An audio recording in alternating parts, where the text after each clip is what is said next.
Mix చేసేనా తెలుగులో English? Okay, mix చేసి చెప్తాను. ఓకే ఓకే, అందరూ ఒక్కసారి పెన్స్ బుక్స్ అన్నీ ఒళ్ళో పెట్టేసుకొని చేతులు ఫ్రీ చేసుకోండి.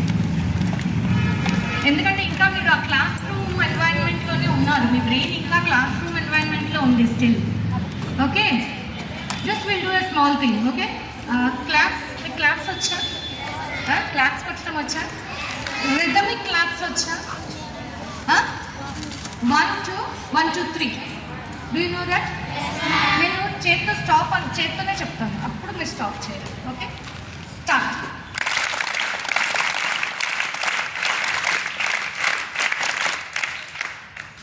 స్టిల్ గర్ల్స్ ఇంకా ఇక్కడ రాలేదు, right?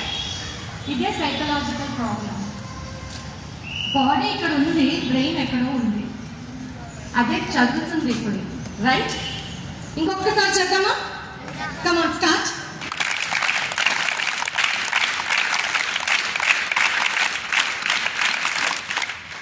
That's very good. That's very good. Now I'll clap for you. Good girls. చాలా డిసిప్లిన్డ్గా చాలా మంచిగా ఉన్నారమ్మా మీరు. Very good. క్రెడిట్ మేబీ టీచర్స్కి ప్రిన్సిపల్ సార్కి ఇవ్వాలి, రైట్? కదా, మిమ్మల్ని ఇంత బాగా ట్రైన్ చేస్తున్నందుకు very good. Thank you sir, thank you teachers for training them in a good manner. Okay, ఇప్పుడు అసలు మేము ఎందుకు వచ్చాం ఇక్కడ? మీకు ఏముంది, నెక్స్ట్ మంత్ ఏదో ఉన్నట్టుంది కదా మీకు. పెద్ద వర్డ్ కదా అది, పబ్లిక్ ఎగ్జామ్. ఆ వర్డ్ వింటేనే భయం వస్తుందా? ఎంతమందికి పబ్లిక్ ఎగ్జామ్ అంటే భయం వస్తుంది? ఫ్రీగా చెప్పండి. ఓ ఓకే, నేను ఒక కొత్త వర్డ్ చెప్పిన దానికోసము మీకు ఈ భయం ఇట్లా పోతుంది. కొత్త వర్డ్. ఎగ్జామ్కి బదులుగా ఎనీ సినోనిమ్? ఎగ్జామ్కి బదులుగా మనం ఏదన్నా వాడచ్చా? టెస్ట్ కూడా భయంని క్రియేట్ చేస్తుంది, అవునా? ఎగ్జామ్ ఉంది, టెస్ట్ ఉంది అనగానే లోపల ఎక్కడో భయం. ప్రిపేర్ అయిన వాళ్ళకి భయమే, ప్రిపేర్ అవ్వని వాళ్ళకి భయమే, రైట్? పండగ అందాం మేడం గారు. పండగ పండగ అంటే డాన్స్ వేసేస్తారు. Shall I tell a new word? నా ఫేవరెట్ వర్డ్ యాక్చువల్లీ ఇది. Let us call it as recall. What it is? Recall. ఒక్కసారి మీరు పెద్ద లెటర్స్తో మీ బుక్లో రాసేయండి ఆ వర్డ్. ఒక సర్కిల్ కానీ బాక్స్ కానీ కొట్టేయండి ఆ వర్డ్కి, కొంచెం పెద్ద లెటర్స్లో రాయండి. రీకాల్.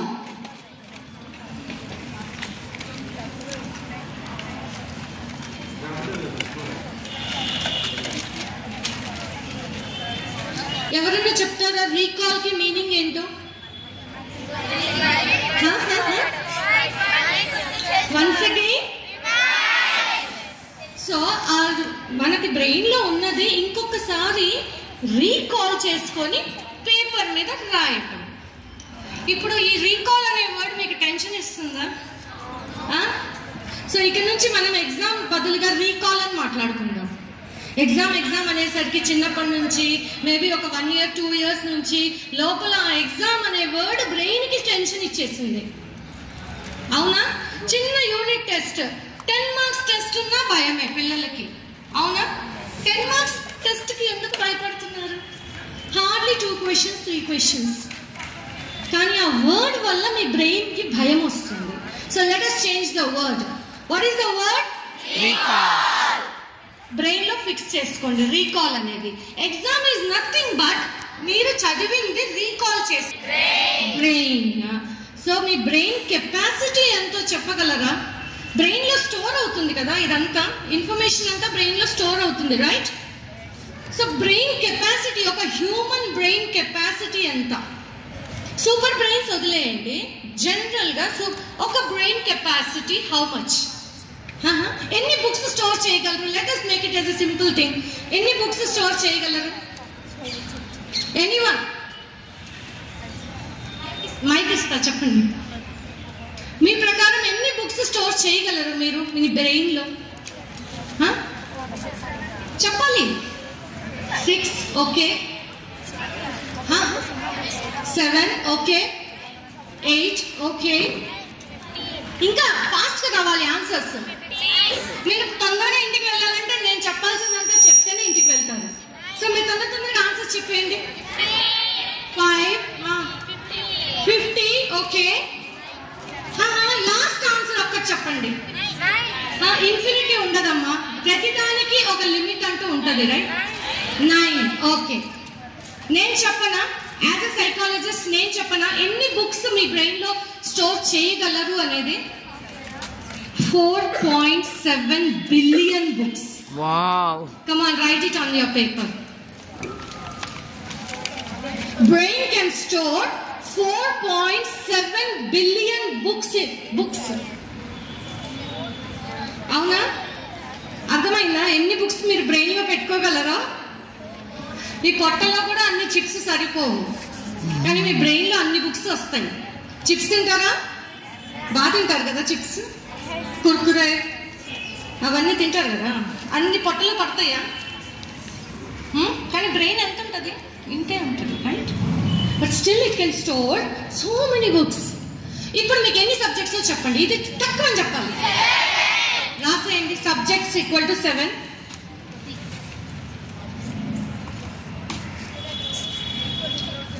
ఈచ్ సబ్జెక్ట్ కి ఎన్ని బుక్స్ ఉంటాయి?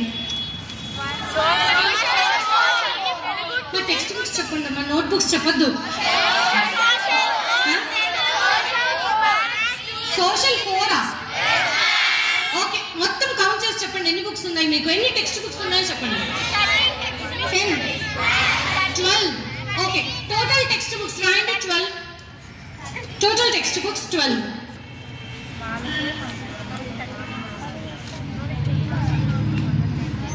ఇప్పుడు 12 into 7 చేయండి, ఎంత? 84. ఓకే, ఇంకా కొన్ని యాడ్ చేసుకొని 100 బుక్స్ వేసుకుందామా? 100 బుక్స్ వేసుకుందాం. So total books in 10th class అని రాయండి. Total books in 10th class ఎన్ని? 100. మీరే చెప్పారుగా ఈచ్ సబ్జెక్ట్ ఎంత అంత అని. నా క్యాల్కులేషన్ కాదు అది. 10th క్లాస్లో మీకు టోటల్గా ఎన్ని బుక్స్ ఉన్నాయి? 100 బుక్స్. చదువుతున్నారా మీరు? మరి ఎందుకు చెప్తున్నారు?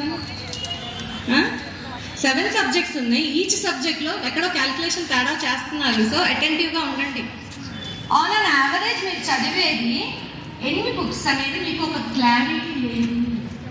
అన్ని టెక్స్ట్ బుక్స్ చూడండి, ఎన్ని టెక్స్ట్ బుక్స్ ఉన్నాయి, మనం ఎంత చదవాలి అనేది. సరే, ఓకే, నోట్ బుక్స్ అన్ని కలిపి ఎంత? 100 బుక్స్ అనుకున్నాం. మన బ్రెయిన్ కెపాసిటీ ఎంత? మీరు చదవాల్సింది ఎంత? సో ఇప్పుడు చెప్పండి, ఈజీగా ఉందా లేదా? 100 బుక్స్ పెట్టుకోలేము మా బ్రెయిన్లో, పెట్టుకోవచ్చా లేదా? సో ఇప్పుడు మీకు ఎట్లా ఉంది? 100 బుక్స్ అయినా వెళ్ళిపోతాయి, బ్రెయిన్లో కనిపిస్తుందా? ఎప్పుడైనా ఒకటి మీరు నమ్మాల్సింది ఏంటంటే మీ బ్రెయిన్ కెపాసిటీ చాలా ఉంది, కానీ మీరు దాన్ని వాడట్లేదు. అది వాడాలి అంటే రీకాల్ ఈజ్ మస్ట్. అందుకే మీకు ఎగ్జామ్స్ పెడతారు. ఎప్పుడైతే మీకు ఆ రీకాల్ అనేది ఎగ్జామ్ అనేది పెడతారో మీ బ్రెయిన్ ఫంక్షనింగ్ యాక్టివేట్ అవుతుంది. ఓకే, సో ఒక ఎగ్జామ్ని మీరు బుద్ధంలాగా చూడకుండా ఒక ఫ్రెండ్ లాగా చూడండి. ఎల్కేజీలో ఎగ్జామ్ రాసారా?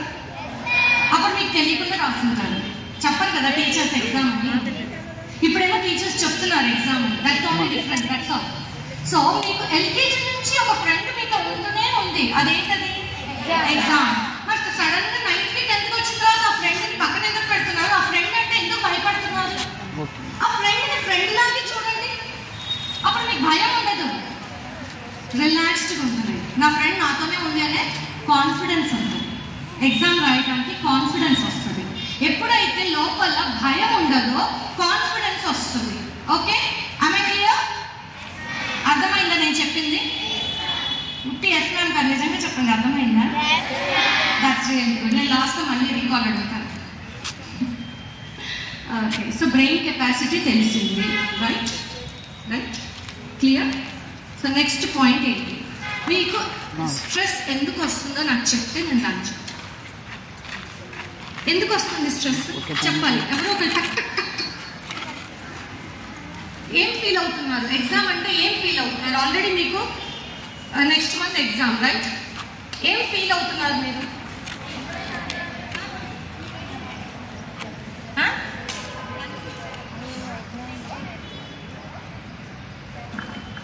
అమ్మా ఇటువైపు.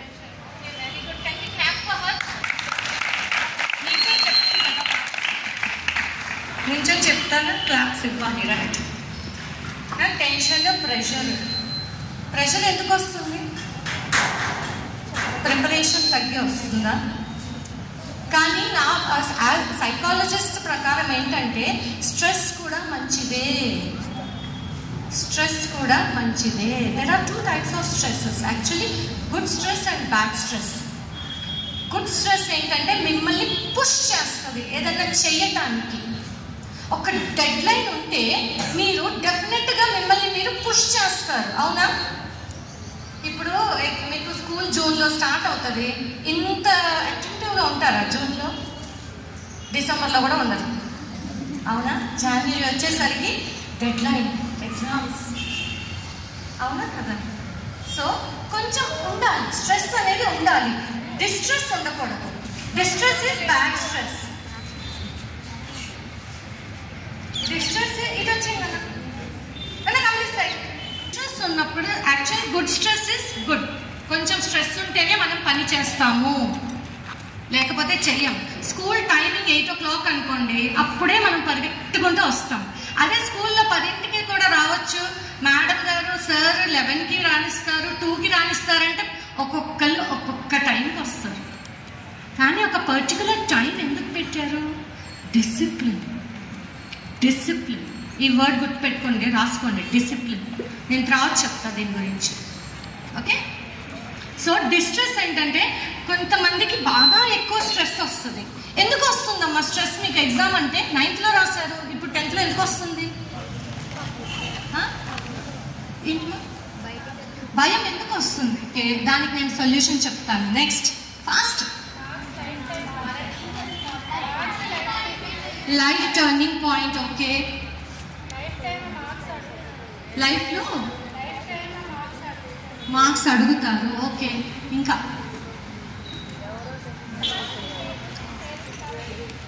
ఏమిస్తారో తెలీదు. ఓకే, దానికి మీకు రివిజన్ ప్రాక్టీస్ ఇస్తున్నారు కదా. ఇంకా మీకు ప్రెషర్ ఇంట్లో నుంచి లేదా? ఎవరికి ఇంట్లో వాళ్ళు ప్రెషర్ పెట్టట్లేదా? మరి ఎవరు చెప్పట్లేదేంటి? చెప్పాలి కదా. పక్కన సరే, పేరెంట్స్ కంటే నాకు తెలిసి రిలేటివ్స్ ఎక్కువ ప్రెషర్ పెడతారు. చూసారా, మీరు చెప్పకుండానే నేను చెప్తున్నానంటే నేను మీ బ్రెయిన్ రీడ్ చేస్తున్నాను. మీ మమ్మీ డాడీ అంత ప్రెషర్ పెట్టరు. సర్లే అమ్మ ఏదో ఒకటి రాసే నీకు వచ్చినంత అంటారు. కానీ ఎవరో పిన్నియో అక్కో ఎవరో అన్నో ఎవరో కాల్ చేసి ఫలానా వాళ్ళకి ఎంత వచ్చినాయి, ఫలానా వాళ్ళకి అంత వచ్చినాయి మీకు ప్రెషర్ పెట్టేస్తున్నారు, అవునా? రిలేటివ్స్ ప్రెషర్, పక్కింటి ఆంటీ, ఎదురింటాళ్ళు వాళ్ళు ప్రెషర్ పెడతారు. మీ అమ్మాయి 10th, అవునా?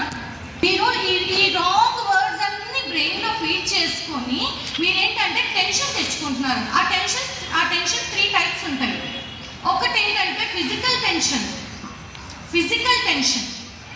మీకు టెన్షన్ వచ్చినప్పుడు మీరు ఎలా రియాక్ట్ అవుతారు? వస్తుంది, గుండె దడ దడ దడ దడ అంటుందా? స్వెట్టింగ్ వస్తుంది ఎవరికన్నా? స్వెట్టింగ్ వస్తుంది. ఓకే, కొంతమందికి ఏంటంటే ఎగ్జామ్ ముందు వామిటింగ్స్ అవుతాయా? ఎంతమందికి ఎగ్జామ్ ముందు ఫీవర్ వస్తుంది? వామిటింగ్స్, కడుపులో బటర్ఫ్లైస్ వస్తున్నట్టు, కడుపులో ఏదో బటర్ఫ్లై వస్తున్నాయా? ఇవన్నీ ఏంటంటే డిస్ట్రెస్. మీరు ఎప్పుడైతే బాగా టెన్షన్ తీసుకుంటారో ఇవన్నీ బాడీ మీద మీకు చూపిస్తుంది. సో ఇవన్నీ మీకు ఫేస్ అవ్వకూడదు అంటే కొన్ని ట్రిక్స్ చెప్తాను. ఆ ట్రిక్స్ వల్ల మీరు డెఫినెట్గా ఎగ్జామ్ అనేది బాగా ఫేస్ చేయగలరు. ఎవరు వచ్చినా అటు తిరగద్దు, వాళ్ళు నీకు చెప్తారా? నేను కదా చెప్తాను. Don't get distracted please. Exam హాల్లో కూడా ఇది ఫస్ట్ పాయింట్. మీరు రాస్తున్నప్పుడు పక్కన వాళ్ళు పేపర్ తీసుకుంటున్నారా, వేరే ఆన్సర్ ఎక్స్ట్రా షీట్ అడుగుతున్నారా, పక్కన వాళ్ళు వాటర్ తాగుతున్నారా, పక్కన వాళ్ళు కాళ్ళు కదిలిస్తున్నారా, ఆల్ దిస్ మీకు కావాలా? ఎంత ఇప్పటి నుంచే ఎన్ని డేస్ ఉన్నాయి ఎగ్జామ్కి చెప్పండి? 37. ఇది మాత్రం బాగా కౌంట్ చేసి పెట్టుకున్నారు. 40 days వేసుకుందాంలేండి, అటు ఇటు కొన్ని రోజులు తీసేసి 40 days. ఓకే, రాసుకోండి 40 days. వేస్ట్ చేయకుండా ఉండం కదా, మధ్యలో కేర్ఫుల్గా వినండి. ఓకే ఓకే, ఈ 40 daysలో ఫస్ట్ టెక్నిక్ మీరు నేర్చుకోవాల్సింది ఏంటంటే breathing technique. First breathing technique. ఎప్పుడైతే మీకు మీ బ్రీదింగ్ మీద కంట్రోల్ ఉంటుందో అప్పుడు మీకు ఈ పల్పిటేషన్స్ అనేది కంట్రోల్ అవుతుంది, గుండె దడ అనేది కంట్రోల్ అవుతుంది. అర్థమైందా? మీకు నేను ఆ టెక్నిక్ నేర్పిస్తాను, మీరు డైలీ అది ప్రాక్టీస్ చేయండి. మార్నింగ్ ఒక్క 15 minutes మీకోసం మీరు స్పెండ్ చేసుకోండి. ఓకే, నేను ఆ టెక్నిక్ నేర్పిస్తాను. First is breathing technique. When you can control your breathing, ఆ టెన్షన్ వచ్చినప్పుడు ఒక్కసారి కళ్ళు మూసుకొని ఆ బ్రీదింగ్ చేసుకుంటే ముందు బ్రెయిన్ రిలాక్స్ అయిపోతుంది. ఓకే, బ్రీదింగ్ అని రాశాను అక్కడ మీరు 4-4-6 అని రాయండి. అదేంటో నేను నేర్పిస్తాను. ఓకే, నేర్చుకోవాలా? కావాలా? సెకండ్ ఒక్కటమ్మా, నేను ఒక్క పాయింట్ చెప్తాను. ఈ 40 మీకు మాల వేసుకోవటం తెలుసా? అయ్యప్ప మాల, ఇట్లా మాల వేసుకుంటారు కదా, వని మాల, లేకపోతే క్రిస్టియన్స్ ఉంటే లెంట్ 40 days. అవునా? ఇప్పటి నుంచి మీరు చదువు అనే మాల వేసుకోగలిగితే definitely you can pass in good numbers. రెడీగా ఉన్నారా స్టడీస్ అనే మాల వేసుకోవడానికి? ఎన్ని డేస్ వేసుకుంటారు మాల? కానీ మీరు 55 days వేసు, ఎందుకంటే ఎగ్జామ్ అయిపోవాలి కదా. ఉట్టి ముందు రోజు దాకా కాదు, ఎగ్జామ్ అయ్యి లాస్ట్ డే దాకా మీకు కావాల్సింది స్టడీస్ మీద డిసిప్లిన్. పొద్దునే లేచామా, డిసిప్లిన్డ్గా ఎక్సర్సైజ్ చేసుకున్నామా, డిసిప్లిన్డ్గా చదివామా,